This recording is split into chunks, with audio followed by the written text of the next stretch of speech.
Hi everyone, this is Natasha and I thought I would share with you how to condition your punch, and I'm using this RAPESCO adjustable diary punch, and because this gets a lot of use in my household, just like any good tool, it requires a little bit of maintenance, or it helps with a little bit of maintenance. So punch is fine, however, for those of you who are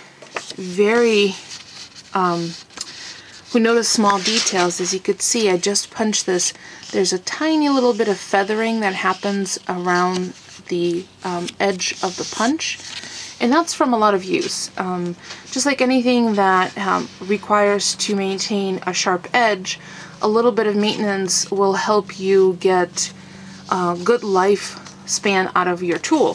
So all you need for this is some heavy-duty aluminum foil, and I'm just using this Reynolds wrap. It's right from my kitchen. I cut off a little piece. Actually, speaking of, I'll show you a little trick. Many of you may already know that.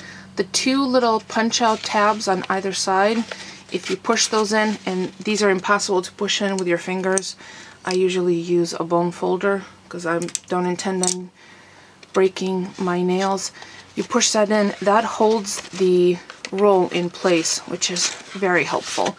And it's not flopping around when you go to use it. So that's tip number one. So I've cut off a small piece. It's just about the length of the punch itself, and I folded it over 4 times. So there's fold it over.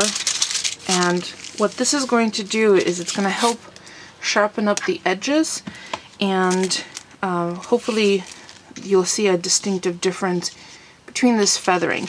And I'm using this, I don't know what the weight of the paper is, but it's just ruled index cards.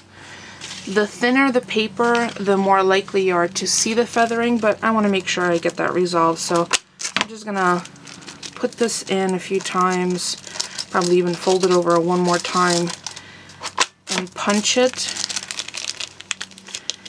So what that does is it helps with the edges. So that was literally 3 punches, right? So I'm going to use a single card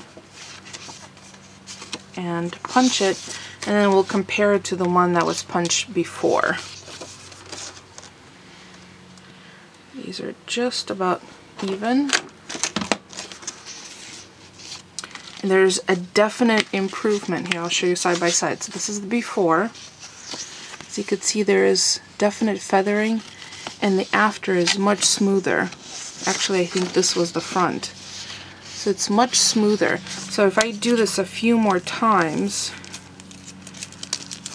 that will result in a little bit better edge. As a matter of fact, I think I might use, rather than keep folding this one over, I'll just use a new piece.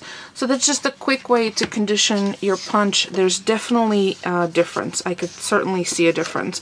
So what I'll do is I will take a photograph and post this on my blog with a side-by-side comparison so you could take a look for yourself.